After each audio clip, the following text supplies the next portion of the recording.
అదరగొట్టే కారం రంగు రుచి ఆచి కారం పొడి. ఈ ట్వీట్ చూసినప్పుడు మీకు ఏమనిపించింది? నిత్యం విజయసాయిరెడ్డి గారు రకరకాల ట్వీట్లు పెడుతుంటారు.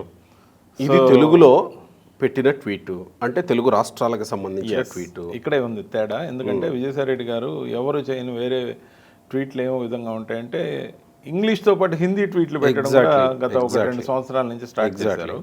హిందీలో ట్వీట్లు పెట్టినా లేకపోతే ఇంగ్లీష్లో ట్వీట్లు పెట్టినా ఇన్ పర్టికులర్ నరేంద్ర మోడీ గారికి లేకపోతే సంబంధిత శాఖ మంత్రుల గారికి, కొన్నిసార్లు అమిత్ షా గారికి, కొన్నిసార్లు ముఖ్యంగా మంత్రివర్యులు ఎవరైతే కేంద్రంలో ఉంటారో వాళ్ళకి ఖచ్చితంగా ట్యాగ్ చేయటం, ఇవన్నీ కూడా మనం గమనిస్తూ వచ్చాం. పర్టికులర్గా ఈ సంబంధించిన వెనుజులాకు సంబంధించిన విషయాన్ని ఆంధ్రప్రదేశ్ పాలిటిక్స్లో అన్వయిస్తూ తెలుగులో పెట్టడం పూర్తిగా తెలుగు రాష్ట్రాలకు సంబంధించిన అంశం. నిర్వివాదంగా ఇది ఆంధ్రప్రదేశ్కి అట్రిబ్యూట్ చేసే అంశంగా ప్రతి ఒక్కరూ, ప్రతి మీడియా వ్యక్తి కనీసం కొంచెం మాత్రం రోజు ఫాలో అయ్యే వాళ్ళకి అర్థమైపోయే విషయం.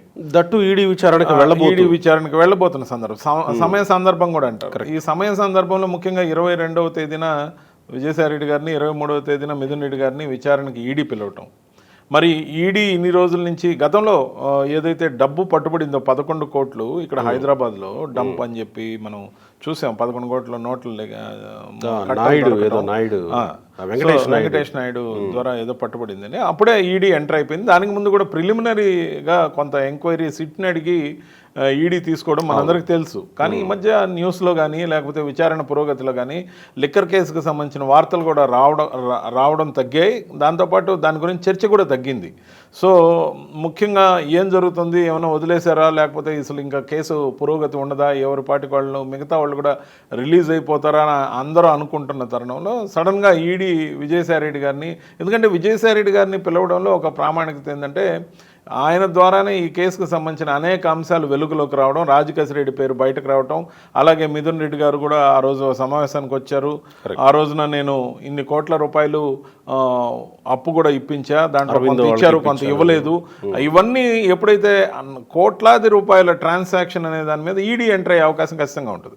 సో దాంతోపాటు ఈడీ ముందుగా తీసుకున్న దర్యాప్తు సమాచారం అయితే ఏమి, తర్వాత ఆ 11 కోట్లు ఏవైతే అక్కడ దొరికిన తర్వాత ఈడీ కొంచెం మరింత ముందుకు తీసుకెళ్ళి ఎంక్వైరీలు చేయడం, లేకపోతే వెతుకులాట అంటే సెర్చింగ్ ఆపరేషన్స్ చేయడం, ఇవన్నీ కూడా మనం చూసాం. ఇప్పుడు బెయిల్ మీద ఉన్న మిథున్ రెడ్డి గారిని కానీ లేకపోతే విజయసాయిరెడ్డి గారిని ఇద్దరిని కూడా పక్క రోజుల్లో ముందుగా విజయసాయిరెడ్డి గారిని పిలిచి తర్వాత రోజు మిథున్ రెడ్డి గారిని పిలవటం, ఇవన్నీ కూడా ఆసక్తిని రేకెత్తించడంతో పాటు something is going to happen అనే అందరూ అనుకుంటున్న టైంలో, ఆ సమయంలో, ఆ సందర్భంలో ఈ ట్వీట్ రావటం అందరికీ ఏమనిపించిందంటే మీడియా మొత్తంలో చర్చ జరుగుతుంది, ప్రతి ఒక్కరు కూడా దీని గురించి డిబేట్స్, డిస్కషన్స్ జరుగుతున్నాయి. ఈ ట్వీట్ని అనలైజ్ చేసే తీరులో జగన్మోహన్ రెడ్డి గారిని, తన భార్య అయిన భారతమ్మ గారిని కూడా కోట్ చేశారేమో అన్న అనుమానాలు, వాళ్ళకి ఏదన్నా థ్రెట్ రావచ్చని ఇండైరెక్ట్గా ఇండికేషన్ ఇచ్చారా, వాళ్ళని కాపాడే ప్రయత్నమా, లేకపోతే చుట్టూ ఉన్న వాళ్ళు ఎవరు కూడా నీకు నమ్మదగ్గ వ్యక్తులు కాదు, వాళ్ళ వల్ల నువ్వు ఇబ్బంది పడబోతున్నావు ఎందుకని అన్నారంటే దాంట్లో రెఫరెన్స్ చూడండి. మధురో గారికి మిలిటరీ ఉంది, నేవీ ఉంది, ఎయిర్ ఫోర్స్ ఉంది, సైనికులు, మిసైల్స్ ఉన్నాయి. ఇంతమంది చేత ఉన్నప్పటికీ, ముఖ్యంగా ప్రజాస్వామ్యబద్ధంగా అతను ఎన్నుకోబడ్డ అధ్యక్షుడైనప్పటికీ అతన్ని ఆ విధంగా ఒక బలమైన శక్తి బయట నుంచి వచ్చి లిఫ్ట్ చేసుకుపోయిందంటే, ఇక్కడ బలమైన శక్తిని ఈడీ అనే పేరుతో మనం అన్వయించుకుంటే, ఇక్కడ చుట్టూ ఉన్న సైన్యం కానీ, మిసైల్స్ కానీ, ఇవన్నీ కూడా ఏదైతే ఆయన నమ్ముకున్న వ్యక్తులు తయారు చేసిన కోటరీగా కానీ మనం భావిస్తే ఖచ్చితంగా కూడా దానికి ఇంటాక్ట్గా కనబడుతుంది. సో దీన్ని 2 కోణాల్లో మనం చూడాలి. ఒకటి, హెచ్చరిక ద్వారా వాళ్ళని ఏమైనా అలర్ట్ చేసే ప్రయత్నమా, లేకపోతే నీ చుట్టూ ఉన్న వాళ్ళే నిన్ను ముంచుతున్నారు, నేను విచారణకు పోయి నేనేదో చెప్పాను అనుకుంటావేమో, అది కాదు. యాక్చువల్గా అయితే ఆ రోజు ఒక మాట చెప్పారు విజయసాయిరెడ్డి గారు జగన్మోహన్ రెడ్డి గారిని ఉద్దేశించి రిజైన్ చేసే క్రమంలో, నేను ఈ రోజు కూడా అప్రూవర్గా మారను, ఈ మాట మీడియాలో వచ్చిన మాట వాస్తవం. దాంతోపాటు జగన్మోహన్ రెడ్డి గారికి కానీ ఆ కుటుంబానికి నేను ఏ రోజుకి చెడ్డ చెయ్యను, దీని విషయంలో నేను ఎటువంటి దానికైనా పోరాడతానే కానీ నేను ఈ 2 విషయాలకు కమిటెడ్గా ఉంటా అన్నాడు. సో ఈ చెప్పినప్పుడు ఖచ్చితంగా ఈయన అప్రూవర్గా మారిపోబోతున్నాడు, లేకపోతే రాబోయే రోజుల్లో అందరినీ లిఫ్ట్ చేస్తారు, తీహార్కి తీసుకెళ్తారు. సార్ తీహార్ అనేది ఇక్కడ అరైజే కాదు, ఎందుకంటే జ్యూరిస్డిక్షన్ ఢిల్లీలో. సరే అది వేరే విషయం. నేను ఒక మాట ఎందుకు చెప్పాలంటే రిలవెన్స్ చెప్పాలి. సో అది ఆ రిలవెన్స్ ఏంటంటే ఇప్పుడు మాక్సిమం హైదరాబాద్ వరకే పరిమితం అవుతుంది ఇది, ఈ ఈడీ ఎంక్వైరీ కానీ, లేకపోతే ఆంధ్రప్రదేశ్కి ఈడీ వాళ్ళు సరే చెంచల్ కూడా అనుకోండి. అయితే అది ఎవరిని అరెస్ట్ చేసినా కూడా ఇప్పటి వరకు ఆంధ్రప్రదేశ్లో మాత్రం పెట్టారు. సో అది పాత లిక్కర్ కేసులో అయితే కవిత గారిని తీసుకెళ్లి అక్కడ తీహార్లో పెట్టడానికి కారణం ఢిల్లీ జ్యూరిస్డిక్షన్ లో దానికి సంబంధించిన కేసు విచారణ, ఆ రిలవెన్స్ కూడా చెప్పా. సో నేను అనేది ఏంటంటే ఖచ్చితంగా కూడా నువ్వు నమ్ముకున్న వాళ్ళు నిన్ను ముంచబోతున్నారు. ఎందుకంటే అంత మిలిటరీకి, అంత ఇంటెలిజెన్స్కి, అన్ని రకాల విభాగాలకి సమాచారం లేకుండా రాత్రికి వచ్చి సింపుల్గా లిఫ్ట్ చేసుకొని పోయినట్టు నిన్ను, నీ ఫ్యామిలీని లిఫ్ట్ చేసే అవకాశం ఉంది. ఎందుకంటే మొత్తం నీ చుట్టూ ఉన్న వాళ్ళు అమ్ముడుపోయారనే ఇన్స్ట్రక్షన్స్ డైరెక్ట్గా ఇచ్చాడా, ఇండైరెక్ట్గా ఇచ్చాడా అనేది చర్చ జరుగుతుంది. అక్కడ వరకు వద్దాం. అంటే విజయసాయిరెడ్డికి ముందస్తుగా ఈ హెచ్చరిక ఇవ్వాల్సిన అవసరం ఏమొచ్చిందంటే, నేను కాదు మీ కోటరీనే అమ్ముడుపోయింది, నేను చెప్పలేదు, మీ కోటరీ వల్లనే లిఫ్ట్ చేసే అవకాశం ఉంది అని చెప్పాలంటే జగన్మోహన్ రెడ్డికి భయపడి విజయసాయిరెడ్డి ఈ ట్వీట్ చేశాడు అనుకోవాలా? అంటే నేను కాదని చెప్పాలనుకున్నాడా, లేకపోతే ప్రేమతో ఏమన్నా చెప్తున్నాడా? జగన్మోహన్ రెడ్డి గారికి కాదు, మామూలుగా ఈరోజు ఆయనకి అనేక రకాల సమస్యలు విజయసాయిరెడ్డి గారికి ఉన్నా ఆయన భయపడే వ్యక్తి అని అయితే అనుకోను. నేను సన్నిహితంగా చూసినాడు. ఆయన ఒక సిద్ధాంతాన్ని నమ్ముతాడు, కర్మ సిద్ధాంతాన్ని.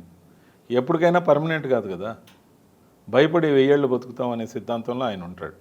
నేను పర్సనల్గా తెలిసిన వాడిగా చెప్తున్నాను. సో భయపడితే 1000 ఏళ్ళు బతికే పని అయితే అలాగే అందరూ భయపడతారేమో బహుశా. సో భయపడైతే ఆ విధంగా కాకపోయినా పాత అనుబంధాల వలన, లేకపోతే ఏదన్నా ఆ విధంగా హెచ్చరిక చేశాడా, లేకపోతే ఖచ్చితంగా దాంట్లో ఎటు చూసినా కూడా అటు సైడే రిజెంబుల్ అవుతుంది. ఇప్పుడు ఆంధ్రప్రదేశ్లో అంటే ప్రేమతో ఉండొచ్చు, లేకపోతే నా దాకా వాళ్ళు ఇప్పుడు కోటరీలో ఉన్న వాళ్ళు ఎంత చాకచక్యమైన మనుషులు అంటే, దీన్ని కూడా తీసుకెళ్ళి చూసారా మీ మీద ఏదో చెప్పైపోతున్నాడు అతను, కాబట్టి మిమ్మల్ని లిఫ్ట్ చేసే అవకాశం ఉంది, మీరు అతన్ని ఊరికే వదిలేశారు, మనం ఏదన్నా వాడుంటే బాగుండేది అని చెప్పి ముందే వాళ్ళ మీదకి రాకుండా కాపాడుకునే ప్రయత్నంలో ఇంకొంచెం అతన్ని ఇన్ఫ్లుయెన్స్ చేసే అవకాశం ఉంది. కాబట్టి అసలు జరుగుతున్నది ఇది. నేను ఎప్పుడో చెప్పా, నేను కోవర్ట్గా లేను, కోవర్ట్గా నీ కోటరీ ఉంది, దాంట్లో ఎవరున్నారో మీ అందరికీ తెలుసు, ఆ సకలం అని. సో ముఖ్యంగా ఆ దిశలో యారో ఎక్కువ పెట్టినట్టు కనపడతా ఉంది. కాబట్టి నేను మొదటే చెప్పా, రిజైన్ చేసేటప్పుడు కూడా నేను ఎట్టి పరిస్థితుల్లో అప్రూవర్గా మారను, జగన్మోహన్ రెడ్డి గారి కుటుంబానికి ఎప్పుడు కూడా చెడ్డ చేయను అని చెప్పిన దానికి స్టిక్ అయినట్టు కనపడతాం. అక్కడ వరకు ఎందుకు వెళ్ళిపోయాడు? మధురోని లేపినట్టు లేపుతారేమో అనే అనుమానం విజయసాయిరెడ్డికి ఎందుకు వచ్చింది అసలు?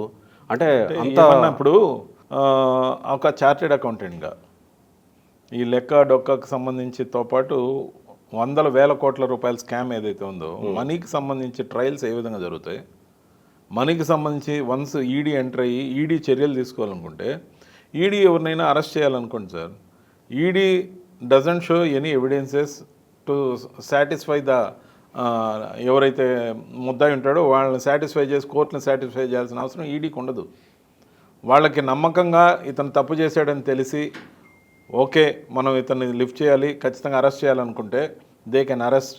మేము నిర్దోషమని వాళ్ళు అరెస్ట్ చేసిన వాళ్ళే ప్రూవ్ చేసుకోవాలి. ఇది ఈడీకిను వేరే విచారణ సంస్థలకున్న తేడా.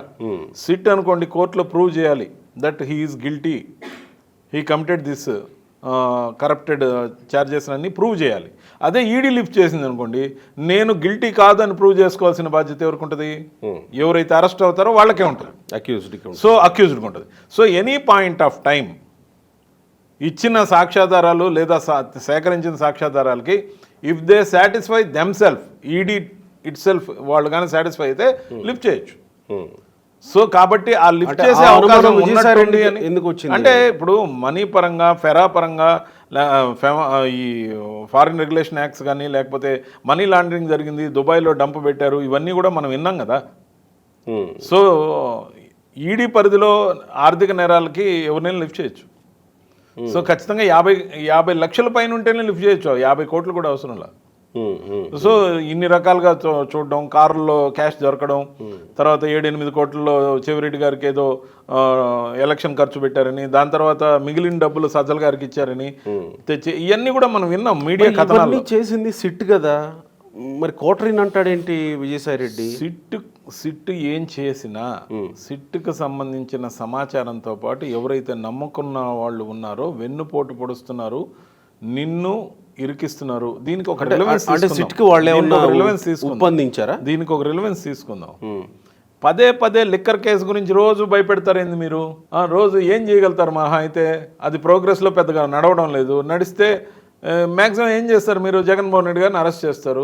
చెయ్యండి, చేస్తే వస్తాడు మళ్ళీ బయట, ఎప్పుడు పర్మనెంట్గా ఏమి ఉండడు కదా, వచ్చి మళ్ళీ పాదయాత్ర చేస్తాడు, మళ్ళీ మేమే గెలుస్తామని మా సకలం చెప్పాడు. అంటే ఇంకా ఈయన లోపలికి పోలేదే అని సకలంకి బాధ ఉన్నట్టుంది. అంటే ఇప్పటికే పార్టీ మొత్తం అతని కంట్రోల్లో ఉంది. పార్టీ మొత్తం కంట్రోల్లో ఉన్న స్వేచ్ఛ లేదు. ఎందుకంటే ఎవరినైనా నియమించాలన్నా మాట మాత్రంగా ఆయనకి చెప్పాలి. వారంలో 2-3 రోజులు వచ్చి ఇక్కడికి వచ్చి కూర్చుంటే ఆ 2-3 రోజులు వణకాలి. ఎందుకు అనవసరంగా? ఈ 2-3 రోజులు కాకుండా 2 ఏళ్ళు లోపలికి పోయాడు అనుకోండి, వచ్చినప్పుడు పాదయాత్ర చేస్తాడు, గెలిస్తే గెలుస్తాడు, లేకపోతే మనకు పోయేదే ఉంది. ఇల్లు మొత్తం అమ్మేయచ్చు, ఇల్లు మందే అని చెప్తూ ఉండొచ్చు, ఆఫీస్ మొత్తం అమ్మేయచ్చు, ఆఫీస్లో పోస్టులన్నీ అమ్మేయచ్చు. సో అన్ని రకాలుగా మనం ఇంకా 10 లాభపడాలంటే ఇక్కడ ఏం చేస్తాడు ఇతను? రోజు బెంగళూరుకిను విజయవాడకి టికెట్లు బొక్కనే ఆలోచనలో ఉన్నాడు ఆయన. సో ఖచ్చితంగా కూడా సజ్జలు పెడుతున్నాడు ఏంటి ఖర్చు? టికెట్ సకలం అన్నాను, మీరు సజ్జలు అన్నారు. మరి అదే మరి నేననేది మాట్లాడుతుంది అదే అన్న విషయం జనాలకు కూడా తెలుసు, అందరికి తెలుసు. మరి నేననేది ఏంటంటే నేను కొద్దిగా మర్యాద సకలం అంటే అందరికి తెలియదు. మీరు బాగానే మర్యాద ఇచ్చేవాళ్ళే. నేను పూర్తిగా మర్యాద ఇచ్చాను, ఇస్తాను కూడా, ఖచ్చితంగా ఇవ్వాలి. ఎందుకంటే అలా కాదు, మర్యాద తీసుకోవాల్సిన ఇంకా ముంత దాచాల్సిన అవసరం ఎందుకు మీకు? ఏం ముంత దాచాలి? చల్లగొచ్చి ముంత దాచు. సజ్జల్ గారు ప్రెస్ మీట్ పెట్టి చెప్పాడు సార్.